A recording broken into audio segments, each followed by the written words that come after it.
What does flow mean to you? Flow is a state of mind, a state in which a person becomes fully immersed in an effortless and continuous progression. To me, the ultimate goal in jiu-jitsu is finding that perfect roll with perfect and effortless flow. I'm Professor Hayden Martz, and this is the Flow BJJ podcast.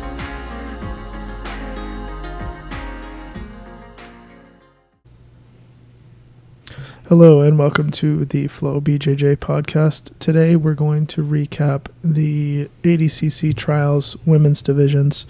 I have Hayleigh and Meg here with me to go over some of the matches.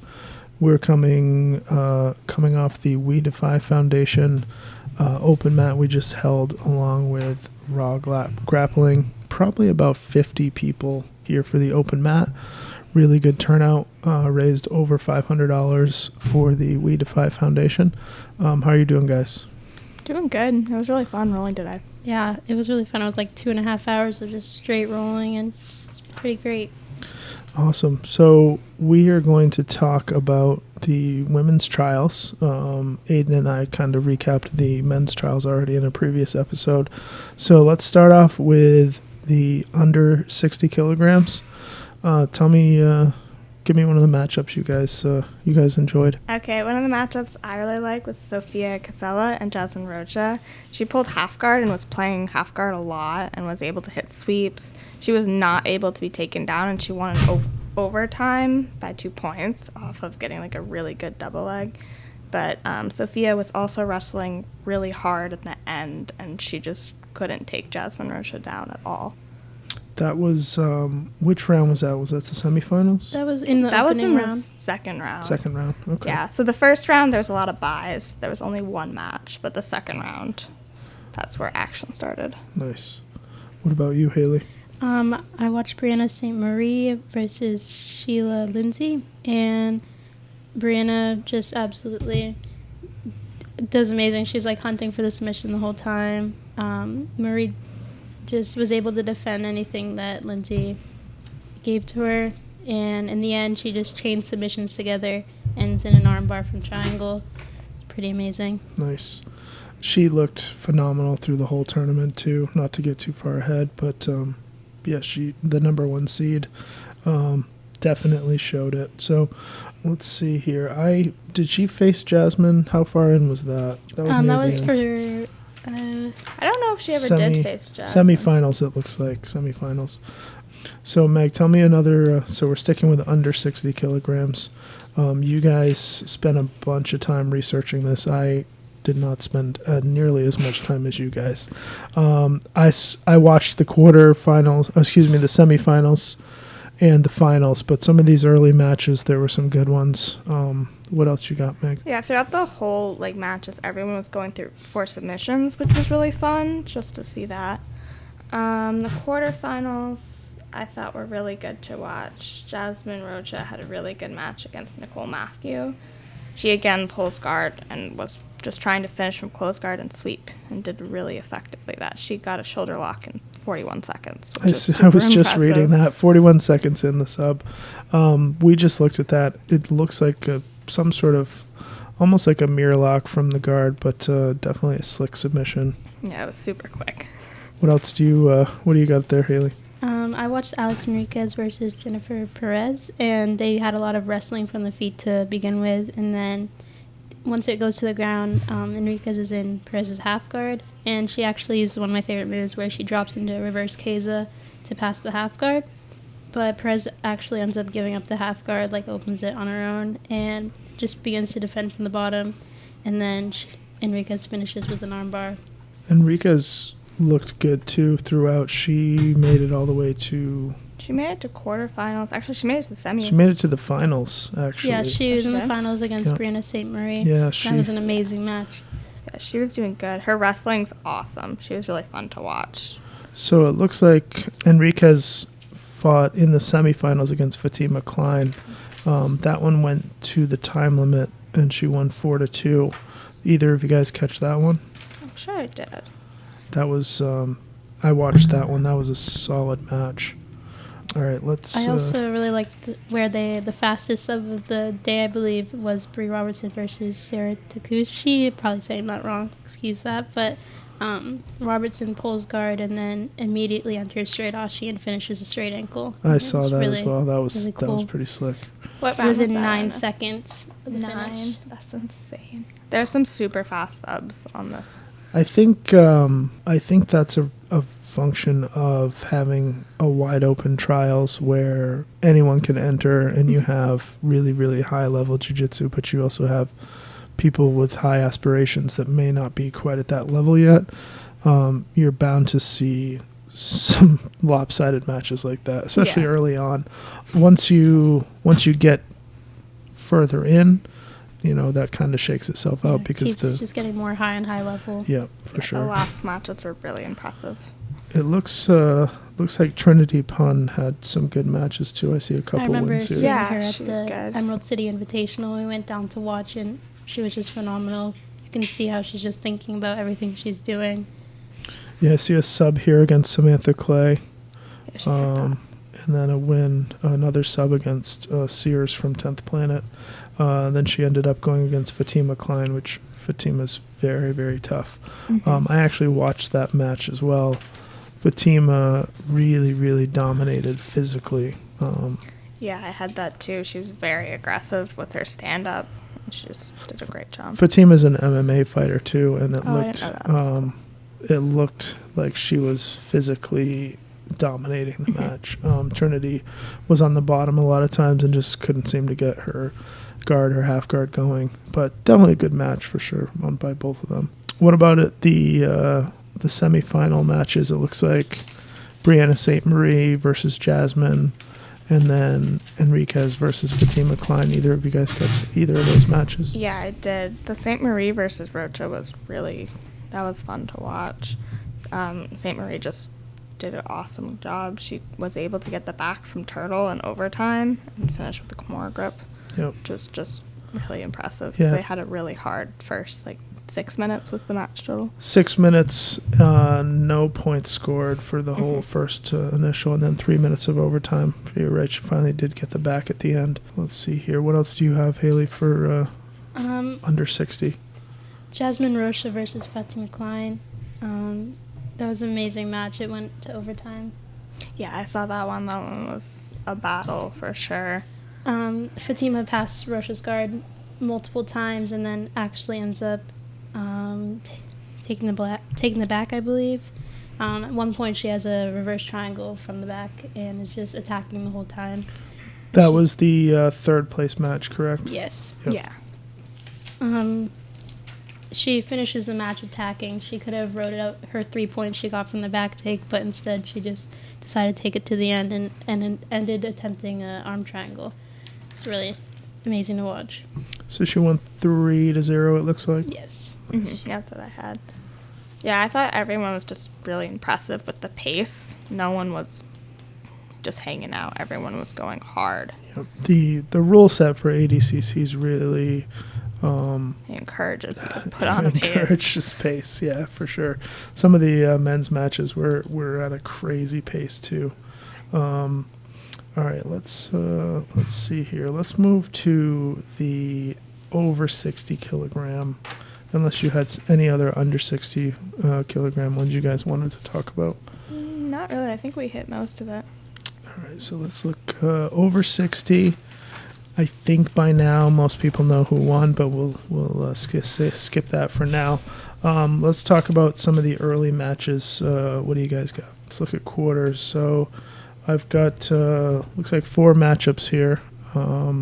Kendall against Johnson, Novak against Jones, Peak against Quillen, and Campo against Harjo. All right, Meg, what do you got first? The Kendall Roosing versus Nicole Johnson was really good. Kendall just completely dominated, though. She had great wrestling. Her pressure's insane. That must feel awful to be underneath. And she had a super fast back take and was able to finish with a head and arm, but she just completely dominated. Just over 2.5 minutes in. Yeah, so she made quick work of her for sure. Hayleigh, what do you... Kendall tends to just be completely dominant and always just plays her game. She like went through this whole tournament, and I read one of her Instagram posts where said she was having an off day, but she always ended up. She just pulls through. Like, Yeah. she does a great job. For sure.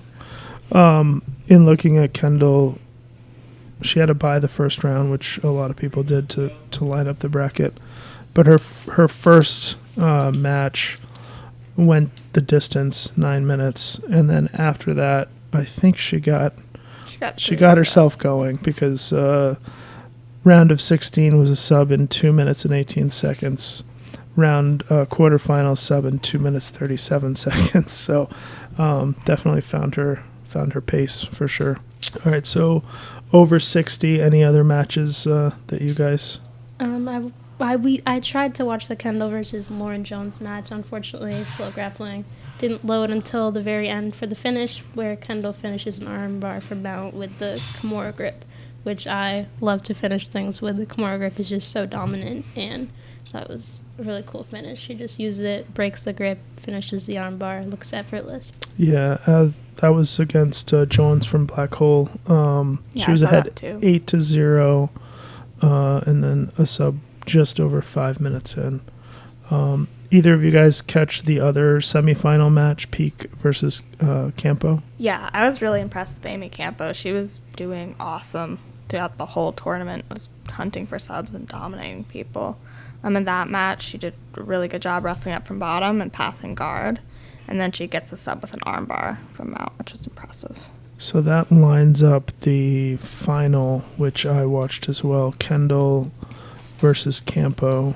Let's talk about that one a bit. That was quite the match. That was an awesome match. I was really excited for it because watching like Amy and Kendall both move up through the tournament, they were both killing it. Correct me if I'm wrong, but I believe that's the match where Kendall was in a little bit of trouble early on too. Yeah, she was like, I thought Amy was dominating for like the first half. She got in on a really tight knee bar. Yeah. Kendall was able to escape, but she was really dominating the first match. And then in the second half, that's where Kendall started to get in control. She got to mount. She got a tight head and arm. I thought that might have finished, but Amy fought out of it. And then with like the very last seconds, she goes for an armbar off back. Yeah, it was Kendall was attempting to pass Amy's guard, but Amy went in on the leg. She had a toe hold attempt, and then she turned it into a knee bar. Yeah, and that knee bar was tight. Yeah, it looked like brutal. You couldn't see the whole thing, but that looked bad. Amy takes top position, and Kendall just did a great job defending the leg attacks. And then the points get turned on, and Kendall wrestles her way out and attacks the turtle. And then she tries to finish with a head and arm choke till the end, and then she wins 6-0. That's one of the things I really like about ADCC rules is it keeps things wide open for the first half of the match with no points. So even though Amy had a lot of good exchanges early on, there was no points. So Kendall didn't even give up any points during the match. She was in a couple really bad spots, but ended up winning 6-0. So that just reinforces knowing the strategy for the rule set that you're playing in, whether that's ADCCs or EBI or whatever it might be. Kendall knows how to play the game really well. So as soon as points turned on, Kendall started putting points on the board. Because even though she had a couple quick submissions, when you get near the close to the finals, submissions come pretty tough. ADCC rules allow to have a very exciting match where you see a lot of things because people aren't afraid of getting points scored and just losing, with people waiting out with the points. So I think it's a really good way of seeing everybody's skills and making a really good match to watch. Yeah, all the matches were really great. Yeah, it's by far my favorite rule set. I think it's the most difficult to game plan for, as far as you can't game the rules and win not as easily as like a IBJJF or even EBI rules. When the Emerald City that you guys went to just recently, I felt like a lot of people were just surviving to get to overtime Yeah. and then trying to win the overtime. They weren't really concerned about finishing in regulation, which the whole point of that rule set is to make encourage it exciting. submissions. And I mean, with the ECI rule set, people are training the back control, trying to make sure they can get as high level as they can, so they feel confident in that if they go to overtime. Yep. But I mean, even with that, within that rule set, people were on the back and they weren't necessarily going for the finish because it becomes about ride time. Yeah. So now if you're stuck on the back for 2 minutes versus you go for a submission and then the person escapes in 30 seconds, you have to kind of strategize that. Yeah. So the rules, to some people who really want to play the rules hardcore, it actually makes it less entertaining if people aren't going for the finish, if they're just going for ride time. I mean, you're there for the win, so you have to play your rule set no matter what. I hear Tom say that a lot. Mm-hmm. Yeah, you've got to know your rule set inside and out and strategize accordingly, whether that's at a local level or a high level. It's exactly the same. I mean, I've seen matches with other rule sets where there's like 10 seconds left and they both just stop going, Yeah, I saw that at UCI a lot. It's like, they're like, okay, well, it's over now. Right, just planning for overtime, really. Within reason, they are conserving their energy for overtime, knowing there's going to be, 12 more minutes. You get the back for 2 minutes, they're on your back for 2 minutes. You get 3 more rounds of that. So now you're talking a lengthy match. I mean, in an ideal world, it would be sub only with no time limit, but that's impossible to do on a show. Forever. Yeah, Right. it's so hard to plan. I like the idea of doing that for like the main event, like the top. I think that's doable. I think you could do like the one main event could be no time limit, but even then, I've seen There's still some time limit. Like they're not going to air it for 3 hours. Yeah. I watched a match 6 months ago. Probably Andrew Tackett was going against somebody, and they did a sub only no time limit, and they were 55 minutes in, and then they decided they had to put a time limit on it. So how long can you let it go for? And the longer it goes, depending on the conditioning of the two guys, the sloppier it gets too. So that doesn't always equate to fun to watch that either. Yep. All right, so let's look at any other matches that you guys have. Did we talk about the final for the under 60 kilograms? We did a little bit. We probably could talk about it more. Yeah, what else you got there for notes? So I think that was a really good match. Enriquez went in on a heel at one point, but Marie was able to defend really well. And then Brianna St. Marie plays a really high guard, controls Enriquez the entire time, keeps her posture down, just keeps getting her guard around the shoulders, and ends up taking the back, getting both of her arms across to the other side, takes the back, sets in a reverse triangle. I believe I talked about this a little bit, but she just took the back so effortlessly. She was just working to get her guard as high as she could, and then separated both the arms.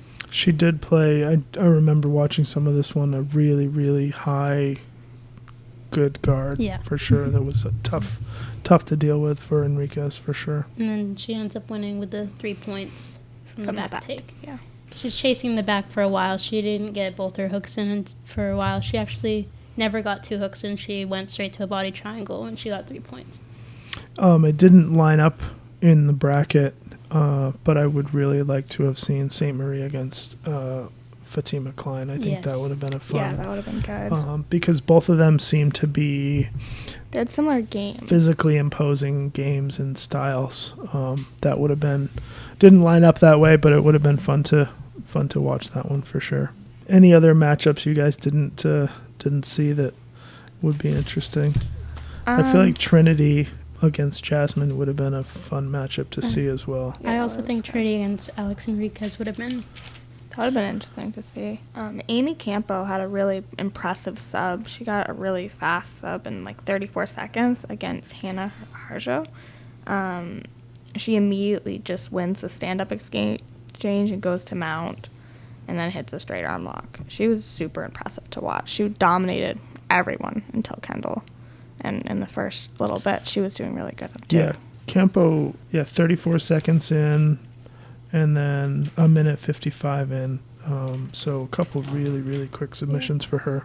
I think all day she had 3 subs, which was awesome, out of 4 matches. I believe all of the top 4, either top 2 or top 4, are paid for to go to the West Coast Trials.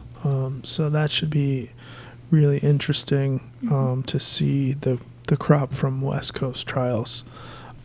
I feel like there's going to be even more high level coming from the West Coast. Yeah, for sure. Off the top of my head, Elizabeth Clay, I assume, is going to be there. Probably Grace Gundrum. I definitely want to see Elizabeth Clay versus Kendall.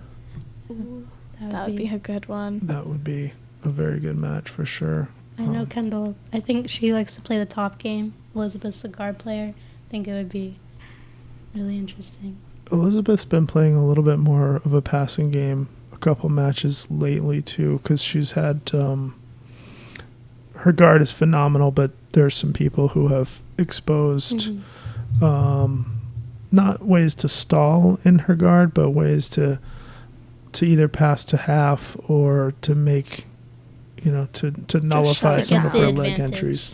Yeah, to get an advantage by almost passing or something like that. That's because she's had trouble with at the Who's Number One. She's had trouble with a couple people that can give her guard trouble. So she ended up playing from the top and actually had more success recently with that. Yeah, we don't normally see her on top. Normally she's always sitting to guard, looking for legs. Looking for a leg entry. She has a very high level leg game.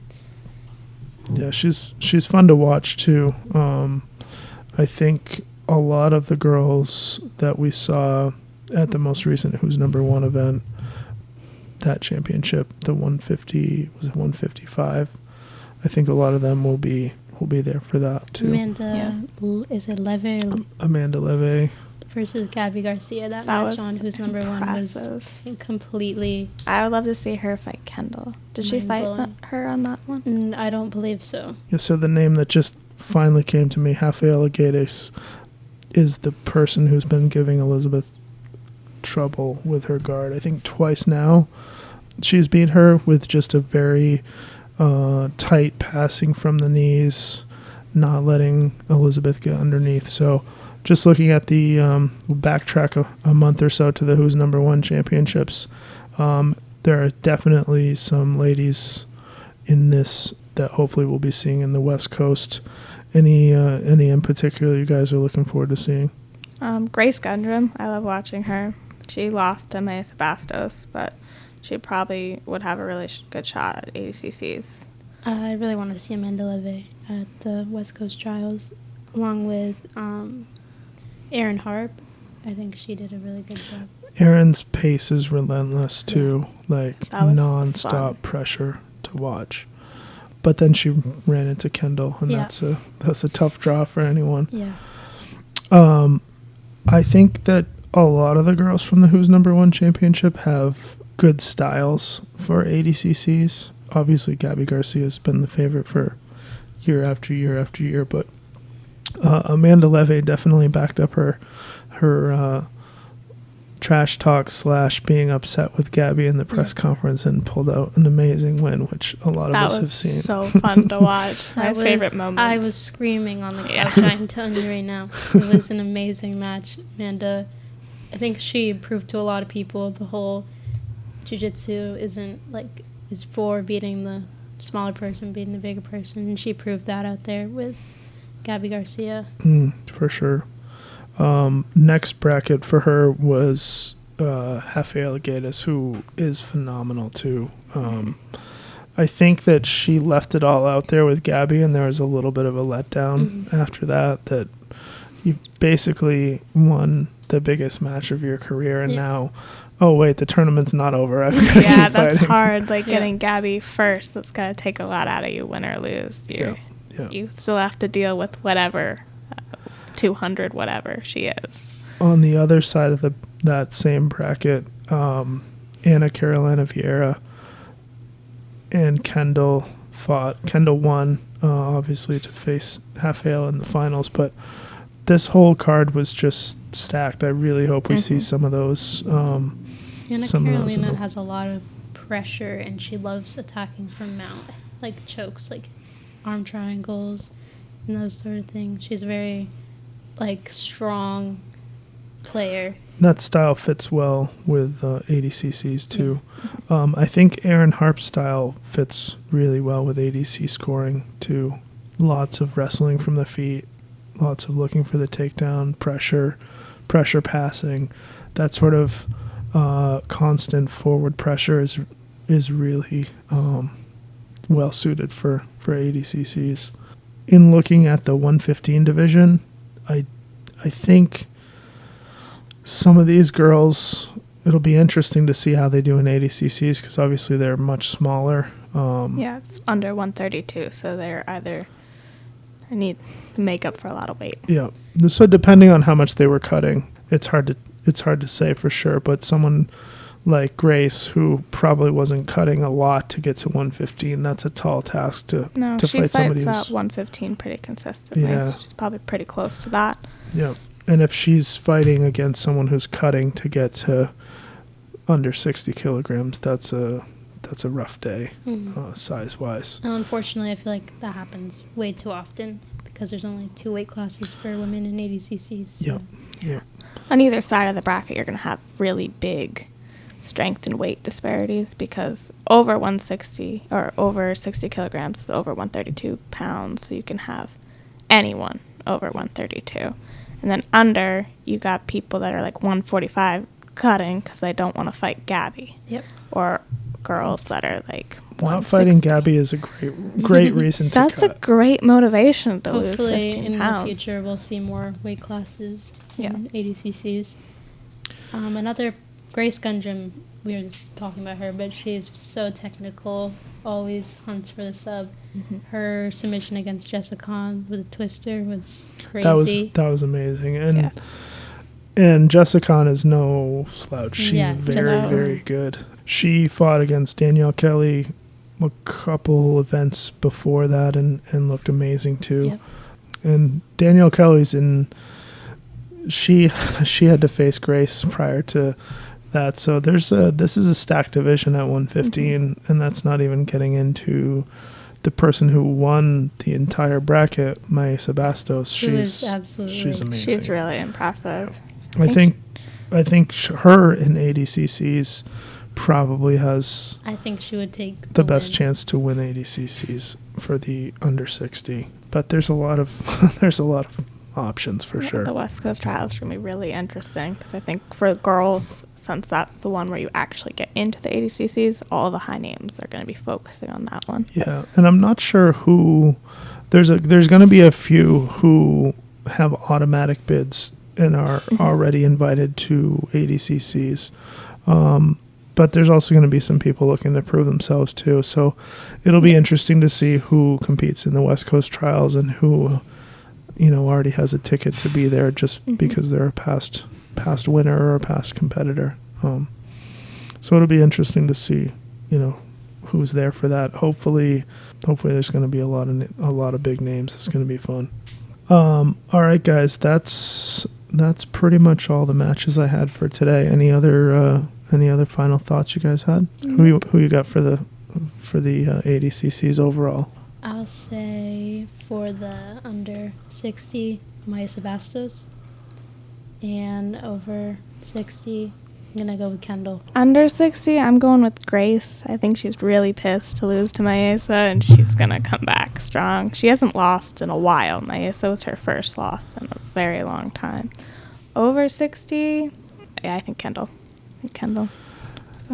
Over 60, I've got to go with the unpopular opinion, and I don't think Gabby's going to want to lose again. I think she's going to be probably scarier than ever for this for this ADCCs, but we'll see. I think Maisa, if she competes, is gonna do really well. And then the one name that we haven't talked about at all because she wasn't in the trials or the Who's Number One championship, I think Bia Mesquita is gonna be. Oh, I love her. She's gonna be really She's the good lady too. goat, so we'll see how that goes. All right, guys. Well, I appreciate you coming on the podcast, and we'll do it again soon.